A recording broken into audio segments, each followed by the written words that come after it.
안녕하세요. 음대생하원입니다. 사실 찍다가 방금 다 날아갔어요. 짜증나. 오늘은 제가 지금 하고 있는 근무에 대해서 말씀을 드리려고 영상을 켜봤어요. 저는 지금 성남아트센터에서 하우스 어셔로 일을 하고 있고 국립극장에서 티켓 안내원으로도 근무를 하고 있습니다. 문화예술도 제가 학교를 다니면서 연계 전공으로 들었었고 그쪽 분야에서도 경험을 한번 해보고 싶다는 생각이 들었어요. 그래서 저도 한 3개월 전부터 아트모아라는 사이트에서 찾아봤어요. 이런저런 채용 공고를 찾아보다가 이제 여러 군데를 지원을 했어요. 처음에는 국립국어원도 지원했었고 세종문화회관은 요건이 안 돼서 지원을 못했고요. 그리고 국립극장 그리고 성남아트센터까지 지원을 했었어요. 서류는 다 붙었는데 국립국악원에서 면접에서 떨어졌는데 그 이유도 나중에 말씀을 드릴게요. 일단 저희가 하우스 어셔에 대한 정확한 개념이 뭔지, 그러니까 간단히 말해서 여러분들이 공연장을 가잖아요. 그러면은 근무복을 입고 근무하시는 안내원들이 있어요. 티켓을 이렇게 찢어서 즐거운 관람 되세요 이렇게 하면서 나눠주는 분들부터 그런 공연장에서 일하는 공연장 안내원을 하우스 어셔라고 해요. 일단 서류 전형부터 말씀드릴게요. 서류 전형. 그러니까 대충 서류 전형은 이렇게 제출을 했어요. 성남아트센터 홈페이지에서 양식을 다운받아서 거기서 채워서 넣고 그걸 다시 메일로 제출을 하는 형식으로 제출을 했는데, 보면은 이름, 생년월일, 연락처, 그리고 학업 여부까지는 타 아트센터도 다 쓰라고 해요. 학업 여부도 내가 지금 몇 학년 몇 학기인지, 학교에서 공연장까지 걸리는 시간이 얼마나인지 이거는 다 쓰라고 돼 있더라고요. 그리고 이 밑에 경력 및 경험 이게 있잖아요. 근데 여기서 정말 중요한 게 여러분, 아르바이트 경력까지 다 쓰셔야 돼요. 저는 처음에 아르바이트 경험은 문화예술에 큰 도움이, 그러니까 저는 완전 카페 알바, 완전 이런 그 연관 없는 알바밖에 안 해봤으니까 여기다 아르바이트 경력을 써봤자 별 도움이 안 될 거다 하고 국립국악원에서는 알바 경험을 안 썼어요. 그러다 보니까 경력이 완전 텅텅 비었었어요. 그때는 면접에서 서비스직 업무를 해본 적이 한 번도 없냐라고 해서 그제서야 이제 제가 알바 경험이 몇 번 있다 말씀을 드렸는데, 내가 봤을 때는 그 부분에서 조금 안 된 것 같아요. 제가 떨어진 이유가 그건 것 같고, 제 카페 알바부터, 그러니까 카페 알바, 식당 알바부터 해가지고 유튜브 채널을 운영을 하면서 이제 저한테 들어왔던 일들 그런 것까지 다 그냥 모조리 다 써서 냈고, 사직 이유도 있어요. 이 사직 이유가 진짜 중요한데, 피치 못할 사정으로 5개월만 일을 했어요. 카페 알바를 했는데 5개월만 한 이유가 방학을 해서 본가로 내려가야 됐다 뭐 이런 이유면은 사실 납득이 되죠. 예를 들어서 일을 너무 못해서 잘렸다던가 아니면 성실하지 못하게 그냥 하기 싫어서 안 했다던가. 짧게 일한 거는 마이너스가 될 수도 있어요. 이 친구가 성실도가 별로 좋지 않구나라고 판단이 될 수 있어서. 아무튼 사직 이유도 면접관님들이 중요하게 보는 항목 중에 하나더라고요. 밑에 보면 외국어 능력. 저는 외국어 능력이 왜 필요한가 처음에는 크게 몰랐었는데, 일을 하다 보니까 성남아트센터가 생각보다 큰 홀이란 말이에요. 정말 많은 공연이 있고, 클래식 공연부터 그 발레 공연, 뭐 전시, 더 나아가서 뮤지컬, 연예인들 콘서트까지 정말 많은 공연이 해요. 심지어 다음 달에는 K-윌 콘서트도 있고요. 김호영 배우님이 하는 킹키부츠 오페라 뮤지컬도 저희가 하더라고요. 아무튼 이것도 중요하게 써야 되는 것 같고, 기타 자격증. 저는 자격증은 관련해서 따놓은 건 없기 때문에 안 썼고요. 그리고 지원하게 된 경우, 저는 이제 아트모아에서 발견을 해서 성남아트센터 홈페이지 들어가서 확인을 했지만 뭐 다른 경로로 알게 된 사람들도 있겠죠? 근데 이건 제 개인적인 생각인데 자사 홈페이지에서 직접 알아봐서 찾아온 친구들을 조금은 더 좋아하지 않을까라는 생각이 들어요. 개인적인 생각이에요. 이렇게 서류를 해서 메일로 제출을 하고, 그러니까 10일 정도 있다가 저한테 문자가 왔어요. 성남아트센터입니다. 1차 서류 전형 합격해서 연락드립니다 하고 면접 일정 보내면서 참여 가능하면 참석 가능하다. 이제 면접 전형. 이제 제가 성남아트센터 면접을 하면서 살짝 느꼈던 게, 다른 기업들과 살짝 달랐던 점은 면접장을 도착을 했는데 들어가서 도착한 시간을 적으라는 거예요. 그러니까 하우스 어셔 일을 하면서 시간 지키는 일이 되게 중요해요. 그러니까 왜냐면 만약에 공연이 5시 반에 시작을 해요. 그러면은 5시 반까지 오는 게 아니라 1시간 반 전인 4시까지 출근을 해야 돼요. 왜냐면 가서 옷 갈아입고 무전기 차고 오늘 있는 공연에 대해서 브리핑하고 매니저님들이랑 브리핑하고 배치 받은 데 가서 이제 하우스 오픈 준비. 그거를 하는 게 거의 한 30분 정도 걸리고 공연 30분 전부터 관객들이 입장 가능하기 때문에 1시간 반 전까지 와야 돼요. 이거 확실하진 않는데 이 시간 지키는 점이 아주 중요하다 보니까 면접에 좀 늦게 오거나 뭐 긴박해서 오거나 하면 조금 불이익이 있을 수도 있다고 생각을 해요. 아무튼 저는 30분에 시작인데 15분에 도착을 해서 15분이라고 쓰고 기다리다가 대기를 하다가 이제 옆에 사무실에서 매니저님 같은 분이 나오셔서 면접 진행할게요 해가지고 면접을 진행했는데 되게 큰 회의실이었어요. 저희는 총 3명이 있었고 제가 봤을 때 1명이 와야 되는데 안 온 것 같아요.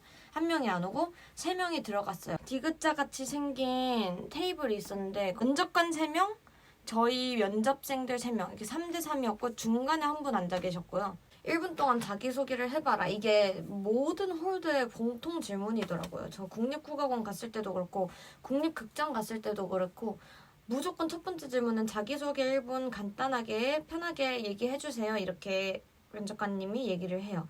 근데 앞에 저희가 냈던 서류를 다 갖고 오시기 때문에 그 안에 쓴 자기소개랑 비슷하게 1분 안에만 말씀을 드리면 되는데 저는 이거를 다 물어보길래 그냥 50초 정도 분량으로 써놓고 이거를 암기를 했었어요. 그 기간 동안.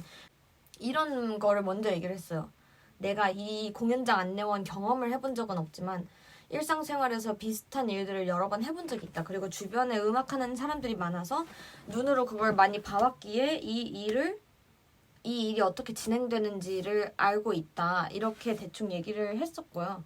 그리고 한마디 더 했던 게 저는 문화생활이 일반인들이 아직까지는 쉽게 접근할 수 없는 분야라고 생각을 해요. 지금도 그렇게 생각을 하고 그렇기 때문에 내가 성남아트센터에서 같이 일을 하면서 문화생활하는 분위기를 좀 더 편안하고 사람들이 더 친근한 이미지로 인식을 하고 떠날 수 있게 같이 발전하면서 기업도 발전하고 나도 발전하고 해서 좋은 시너지를 해가지고 근무를 하고 싶다 여기서 이렇게 자기소개를 50초 정도 요약해서 말을 한 것 같아요. 근데 저는 다 시키는 줄 알았는데 제 친구는 어디 취업했는데 그 취업한 데서는 또 자기소개 안 시켰다고 하더라고요.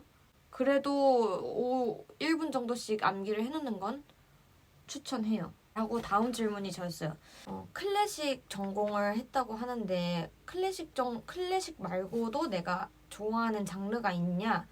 저는 자기소개서에 문화생활을 즐겨본다고 썼었고 이제 예술의 전당이나 세종문화회관 같은 데 가서 문화생활을 여러 번 관람을 했다고 쓴 걸 보고 이제 저는 뮤지컬이 제일 흥미로웠다고 관심이 좀 있다고 대답을 했어요. 이제 다음 면접관님께서 저한테 만약에 내가 여기서 일을 하면서 뮤지컬 공연 타임에 안내원으로 근무를 하게 된다면 어느 부분에 가장 주의를 해야 될 것 같냐. 이거는 사실 제가 예상해가지 못했던 질문이어서 거기서 그냥 그 질문을 듣고 바로 생각을 해서 한 대답인데 뮤지컬 배우들이 생각보다 팬층이 되게 어마어마해요. 클래식 공연할 때 클래식 연주자와 뮤지컬 공연이 있을 때 뮤지컬 배우들의 팬들의 차이가 좀 분위기가 달라요. 뮤지컬 공연은 진짜 자기가 좋아하는 뮤지컬 배우가 나온다 하면 그 배우를 보러 가기 위해서 그 공연을 가는 거고. 원래 공연장 안에서는 원칙상 촬영이 불가해요. 객석 내에서 촬영이 불가하니 끝나고 커튼콜 때만 촬영이 가능합니다. 이렇게 저희가 멘트를 하고 다니거든요. 근데 그거를 잘 모르시는 분들도 계시고 알면서도 내 배우를 핸드폰에 남기고 싶다 해서 몰래 찍으시는 분들이 있어요. 그런 분들도 있고 또 가끔 가다가 자기가 좋아하는 이제 배우한테 줄 선물을 들고 와서 어떻게 해야 출연진을 만날 수 있나 아니면 어떻게 전해줄 방법이 없나 이런 것들을 물어보시는 팬분들도 많아요. 이렇게 대답했어요. 이러한 분주한 분위기 속에서도 모든 관람자들이 아무런 사고 없이 다치지 않고 즐겁게 뮤지컬을 관람하고 그대로 집에 귀가할 수 있도록 옆에서 돕는 것이 뮤지컬 공연 시 안내원이 해야 할 가장 중요한 점이자 그 관중들의 안전을 가장 최우선으로 생각을 하는 게 가장 유의해야 할 부분이라고 생각을 합니다. 라고 대답을 했어요. 그리고 세 번째 질문. 세 번째 질문은 제가 어느 정도 예상을 하고 간 질문인데 전체적으로 하우스 어셔 일을 하면서 본인은 어느 부분을 가장 중요하게 생각을 하나요? 이렇게 저한테 질문을 주셨고 실제로도 제가 공연을 정말 문화생활 하는 걸 되게 즐겨 했기 때문에 공연을 보러 갔다가 공연장 안내원을 많이 마주쳤었고 그분들이 이제 무슨 일을 하는지 대략적으로 알고 있었기 때문에 솔직하게 얘기했어요. 솔직하게. 실제로 관중이 공연을 보러 홀에 갔을 때 가장 처음으로 마주하는 사람 그리고 공연을 다 관람하고 집을 갈 때 홀을 나설 때 제일 마지막으로 보는 사람이 공연장 안내원이기 때문에 공연을 관람하고 나서 그 만족스러운 기분을 그대로 가지고 귀가를 할 수 있도록 돕는 것이 가장 중요하다고 생각을 합니다. 라고 대답을 했어요. 그렇기 때문에 그 안내원 일을 하면서 사람들을 대하는 태도가 가장 중요한 부분이라고 대답을 했어요. 예를 들어서 이제 공연 끝나고 기분 좋은 상태에서 안내원한테 뭐를 물어봤는데 안내원이 불친절하게 대답을 하던가 성의 없게 대답을 하던가 이렇게 하게 되면은 아무리 공연을 기분 좋게 보고 나왔더라도 좋지 않은 인식을 가진 채로 공연장을 떠날 경우가 생길 수도 있겠죠. 그렇게 되면 이제 문화예술 자체에 대한 인식이 안 좋게 머릿속에 박힐 수도 있으니까 만일 불쾌한 손님을 만나거나 뭔가 좋지 않은 안내를 드려야 하는 상황에서도 항상 미소를 띠고 최대한 좋게 돌려서 말씀드려가지고 이렇게 기분 안 상하게 안내를 해드릴 수 있는 능력을 갖는 것도 안내원으로서 가장 중요한 점이라고 대답을 했어요. 그리고 이건 정말 제 솔직한 대답이었어요. 평소에도 그렇게 생각을 해왔기 때문에 하나, 둘, 셋, 넷 자기소개까지 해서 4개, 총 4개의 질문을 하셨어요. 면접은 총 20분에서 30분 정도 진행이 됐고요. 저는 솔직히 안 될 줄 알았어요. 나올 때까지. 그래서 나오면서 성나트센터 사진 딱 찍어서 좋은 경험이었다, 빠이빠이 이렇게 생각을 했는데 최종 합격을 했으니까 교육에 참석할 수 있냐 이렇게 전화가 오셨어요. 그래가지고 결국에는 지금 이 3명이 다 동기로 일을 하고 있는 중입니다. 다행이에요. 지금 9월 22일부터 교육 듣고 지금 10월 말이잖아요. 지금까지 딱 1년 정도 일을 했어요. 1년 동안 많진 않지만 그래도 적지도 않은 횟수로 근무를 했고 오페라 하우스에서 어린이 뮤지컬부터 시작해서 콘서트홀에서 오케스트라 연주, 관현악단 연주, 합창단 연주까지 다양한 장르의 공연들에서 안내원 일을 했었는데 정말 느끼는 거는 쉽지 않아요. 어려웠어요. 이게 생각보다 해야 될 일들이 너무 많고 그 큰 공연장 구조를 내가 빠삭하게 알고 있어야 되고 좌석 정보부터 시작해서 유보석, 휠체어석, 사석, 날개석까지 다 외우고 있어야 되고 여자 화장실은 어딘지, 남자 화장실 어딘지, 여자 장애인 화장실은 어딘지, 뭐 수유실은 어디 있는지, 어린이 놀이방은 어디 있는지, 휠체어는 어디 있는지, 어디로 가려면 어느 게이트로 나와서 어느 계단으로 가는 게 빠른지 정말 너무 많은 정보가 있어요. 이걸 다 외워야 되고요. 물론 한 번에는 외우라고 시키진 않지만 그 매뉴얼이 진짜 두껍거든요. 교육 시간에 주는 매뉴얼.